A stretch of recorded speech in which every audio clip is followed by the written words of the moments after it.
दिनों में आपको नई बुक्स दिला दूंगी। बच्चे सो जाते हैं। रानू चिड़िया फूट फूट कर रोने लगती है। मानो जी, क्यों इतनी जल्दी आपने मुझे अकेला छोड़ दिया। ये दुनिया, ये समाज बहुत कठिन है। मैं क्या करूं? मेरे बच्चे हर वो चीज ले सके जो वो चाहते हैं। मैं क्या करूं? मानो जी, आज आप हमारे साथ होते तो हम इतनी मुश्किलों में घिरे हुए ना होते। फिर अगली सुबह रानू चिड़िया अपने बच्चों को स्कूल भेजकर लूसी कबूतरी के पास जाती है। लूसी बहन, मैं तो बहुत उम्मीद से आपके पास आई थी। चिड़िया बहन, मैंने बताया ना, कबूतर जी का काम ठीक नहीं चल रहा, वरना मैं आपकी मदद जरूर करती। रानू चिड़िया वहाँ से चली जाती है। रानू चिड़िया हरियाली तोते के पास जाती है, लेकिन वहाँ भी उसकी फरियाद पूरी ना हो सकी थी। रानू बहन, एक हफ्ते का समय दो, मैं तुम्हें कुछ पैसों का इंतजाम कर दूंगी। हरियाली बहन, एक हफ्ते का समय तो बहुत ज्यादा है। फिर रानू चिड़िया वहाँ से चली जाती है और झरने पर जाकर बैठ जाती है। झरने पर पहले से ही गोरी कवि अपनी बेटी के साथ बैठी हुई थी। यह गरीबी की बू कहाँ से आ रही है? गोरी कवि रानू चिड़िया की तरफ देखती है और कहती है, चलो चलो डोली बेटी, इस गरीब चिड़िया की तरह कहीं हमसे भी बू ना आने लगे। हमने अभी अभी नहाया है, ऐसे मैले पक्षियों के साथ बैठकर हम भी मैले दिखने लगेंगे। गोरी कवि अपनी बेटी को लेकर वहाँ से चली जाती है और रानू चिड़िया रोने लगती है। ए ऊपर वाले, मेरा क्या दोष है? पहले मेरे पति को मुझसे छीना और अब ये ताने, मुझसे ये ताने सुने नहीं जाते। रानू चिड़िया को झरने से आवाज आती है, रानू चिड़िया रो मत, ये सिर्फ तुम्हारी परीक्षा है। ये किसकी आवाज है? कौन है यहाँ? मैं जल राजा हूँ। तुम्हारे आंसू मुझे दिखाई दे रहे हैं। तुम दिल छोटा मत करो, तुम्हें बहुत कुछ मिलेगा। कब मिलेगा जल राजा जी? मेरे बच्चे भूख से बिलखते हैं, लेकिन मेरे पास खाने को कुछ नहीं होता। अब तो उन मासूम बच्चों ने भी सब्र करना सीख लिया है, कोई फरमाइश नहीं करते। सब्र रखो चिड़िया, सब्र रखो, सब हो जाएगा। तुम्हारी ये परेशानियां ऐसे गायब होगी कि तुमने सोचा भी ना होगा। फिर रानू चिड़िया वहाँ से उड़ती है और अपने घर चली जाती है। शाम को रानू चिड़िया के बच्चे खुशी खुशी घर आते हैं। मम्मा मम्मा देखो, हमारी नई बुक्स। जी मम्मा, और मुझे भी देखो, मेरी नई बुक्स। रानू चिड़िया तो हैरान हो जाती है। बच्चों, ये नई किताबें आपको किसने लेकर दी? आपने आपने ही तो स्कूल में पैसे जमा करवाए थे। मैंने? जी मम्मा, जैसे ही आपने पैसे जमा करवाए, हमारी टीचर ने हमें नई बुक्स दे दी। रानू चिड़िया सोच में पड़ जाती है, ना तो लूसी कबूतरी ने मुझे पैसे दिए और ना ही हरियाली ने। फिर किसने? ओह, क्या ये सब जल राजा ने किया है? रानू चिड़िया यही सोचते सोचते अपने बच्चों के साथ सो जाती है। फिर अगले दिन रानू चिड़िया सुबह सुबह झरने पर जाती है और जल राजा को आवाजें देने लगती है। जल राजा जी, कहाँ हो आप? जल राजा रानू चिड़िया को जवाब देता है। क्यों चिड़िया, हैरान हो गया? जल राजा जी, क्या ये सब आपने किया? फिर झरने में से एक मटका ऊपर आता है। रानू चिड़िया, तुम इस मटके को अपनी कोई भी परेशानी बताओगी तो ये तुरंत तुम्हारी समस्या हल कर देगा। क्या सच में? चाहो तो आजमा कर देख लो, लेकिन एक बात का खास ख्याल रखना कि ये मटका किसी गलत पक्षी के पास ना जाए, वरना बहुत बुरा होगा। रानू चिड़िया वो मटका लेकर अपने घर आती है और मटके से कहती है, मटके मटके, मुझे कुछ भोजन दो। और चंद ही लम्हों में मटके में ढेर सारा भोजन आ जाता है। रानू चिड़िया बहुत खुश होती है। जब बच्चे स्कूल से आते हैं तो मम्मा चिड़िया अपने बच्चों को भोजन देती है। वाह,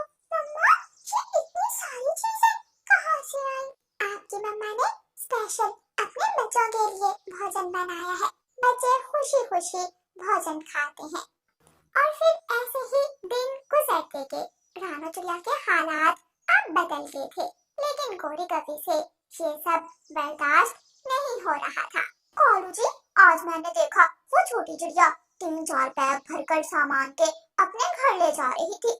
हाँ, मैं भी देख रहा हूँ कि कुछ दिनों से चिड़िया ने बहुत तरक्की कर ली है। जिसके पास कल तक खाने को कुछ न था, आजकल भर भर कर सामान आ रहा है उसके घर में। कालू जी, पता लगाना पड़ेगा कि ये चिड़िया के हाथ कौन सा खजाना लगा है। फिर कवे रानू चिड़िया का पीछा करते हैं। रानू चिड़िया अपने घर में बैठी थी और उस मटके से कहती है, मटके मटके मुझे कुछ पैसे दो। और तुरंत ही मटके के ऊपर कुछ पैसे आ जाते हैं। अच्छा, तो ये बात है। गोरी, ये मटका तो मुझे जादुई मटका लगता है। कालू जी, सोचो अगर ये मटका हमें मिल जाए तो हम तो डबल अमीर हो जाएंगे। वैसे पहले भी कोई कमी नहीं है, लेकिन इस मटके से हम दुगने अमीर हो जाएंगे। कवे रानू चिड़िया की खिड़की के बाहर खड़े ऐसे बातें कर रहे थे। रानू चिड़िया मटके को कपड़े से ढककर रसोई में छुपा देती है और घर से पैसे लेकर चली जाती है। घर पर कोई ना होने का फायदा उठाकर कवे घर में घुस आते हैं। गोरी, ये मटका कपड़े समेत उठा लो और मैं तुम्हारे पीछे पीछे आता हूँ। कालू कौवा गोरी के जाने के बाद चिड़िया के घर से कुछ कीमती सामान भी चोरी कर लेता है और फिर घर जाकर कवे मटके को आदेश देते हैं, मटके मटके सोना निकाल।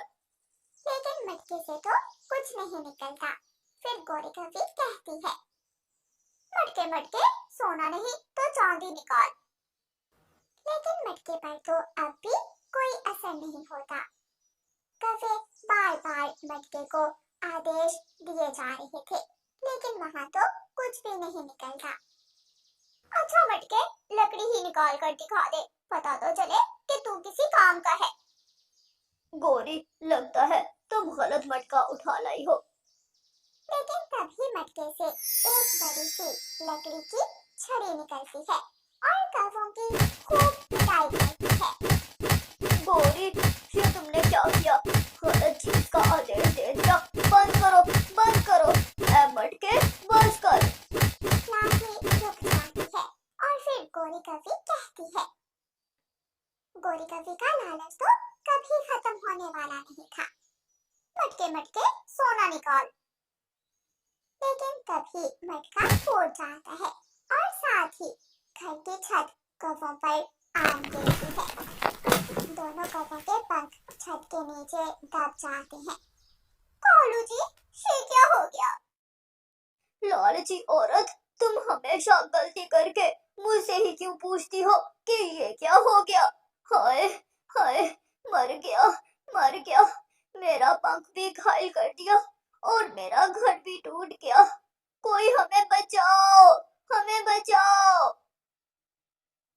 कालू जी, बैंक में जो पैसे पड़े हैं उनसे हम। चुप चुप रहो गोरी, मैं अगर बच भी गया तो सबसे पहले तुम्हें झरने में फेंक कर आऊंगा। ऐसे कौवों को उनके लालच की सजा मिलती है।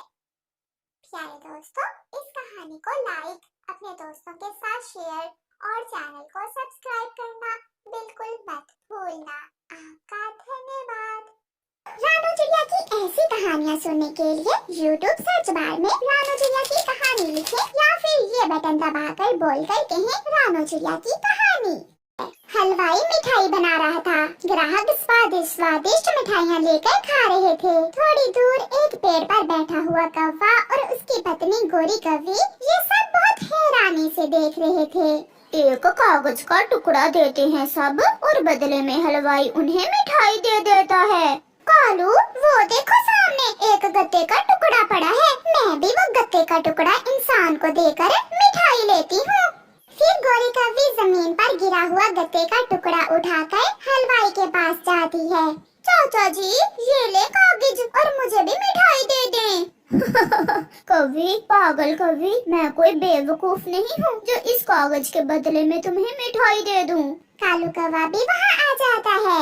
सारे ग्राहक भी तो आपको एक कागज का टुकड़ा ही देकर जाते हैं और आप उन्हें मिठाई दे देते हैं, तो फिर हमें क्यों नहीं? वो रुपए हैं, पैसे हैं पैसे, वो कोई आम कागज नहीं है। हम इंसान पैसों के बदले में ही हर चीज देते हैं और पैसों से ही हर चीज लेते हैं। ये सुनकर कौवा और कवि हैरान हो जाते हैं। चाचा जी, हमें ये पैसे कहाँ से मिलेंगे? जाओ कोई काम धंधा करो और बदले में मिलेंगे तुम्हें पैसे, फिर आना मिठाई लेने। कौवा और कवि वहाँ से चले जाते हैं। शाम हो जाती है, इसलिए कौवे जंगल में अपने घर की तरफ चले जाते हैं। पति जी, ये इंसान इतने पागल क्यों हैं? एक छोटे से कागज के टुकड़े के लिए इतने काम करते हैं। वो कागज का टुकड़ा ही है जिससे इंसान मिठाइयाँ लेकर खाते हैं, जिससे इंसान कारोबार करते हैं। फिर वो दूसरे दिन कौवा और कवि किसान के पास जाते हैं। किसान जी, हम भी इंसानों की तरह काम करना चाहते हैं, आप हमें अपने खेत में किसी काम पर रख लें। मेहनत से, हम बहुत मेहनत से काम करेंगे किसान जी। अगर तुम दोनों मेरी ये गाजरें मेरी बैलगाड़ी पर ला दो तो मैं बदले में तुम्हें 50 रुपए दूंगा। क्या 50 रुपए की मिठाई आ जाएगी? आ जाएगी, इतनी कि तुम दोनों खा सको। फिर कौवा और कवि काम पर लग जाते हैं। कालू, मैं तो थक गई हूँ, ये गाजरें तो खत्म होने का नाम ही नहीं ले रही। बहुत मुश्किल से वो आधी गाजरें ही रख पाते हैं और थक जाते हैं। जल्दी करो कव्वो, मुझे घर भी जाना है। किसान जी, ये तो बहुत मुश्किल काम है। पैसे ऐसे ही नहीं मिलते, खून पसीना एक करना पड़ता है, मेहनत करना पड़ती है। फिर शाम तक कौवा और कवि किसान की सारी गाजरें उठा उठा कर बैलगाड़ी पर लाद देते हैं। किसान जी, हो गया काम, अब जल्दी से हमें हमारी मजदूरी दे दें। फिर कौवा और कवि किसान से 50 रुपए लेकर सीधे हलवाई के पास जाते हैं। ये लो हलवाई चाचा, अब तो दोगे ना हमें मिठाई? हाँ, ऐसे कागज से मिलती है मिठाई। हलवाई कौवों से 50 रुपए लेकर उन्हें मिठाई दे देता है। कौवे वो मिठाई किसी अच्छी जगह पर बैठकर खाना चाहते थे, इसलिए कौवे वो मिठाई लेकर नदी के पास चले जाते हैं। मैंने ज्यादा काम किया था, इसलिए ज्यादा मिठाई मैं ही खाऊंगी। मैंने ज्यादा काम किया था, गाजरें उठा उठा कर मेरी तो कमर टूट गई है। वो आपस में लड़ रहे थे कि वहाँ कबूतर आ जाता है। क्यों लड़ रहे हो कौवे और कवि?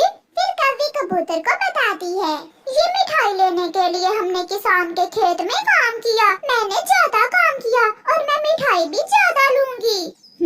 तो ये बात है, अगर तुम कहो तो मैं ये मिठाई तुम दोनों में बराबर बांट देता हूँ।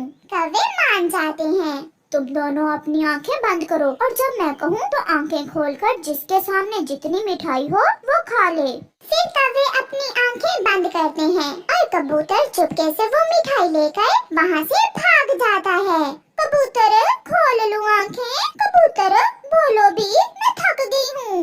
गोरी, कबूतर नहीं है और मिठाई भी नहीं है, हम लुट गए। वो गंदी आंखों वाला हमारी मेहनत से कमाई हुई मिठाई लेकर भाग गया।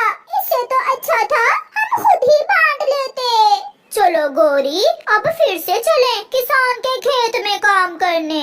नहीं कालू, मैं दाना ही खा लूंगी, वो कागज का टुकड़ा तो बहुत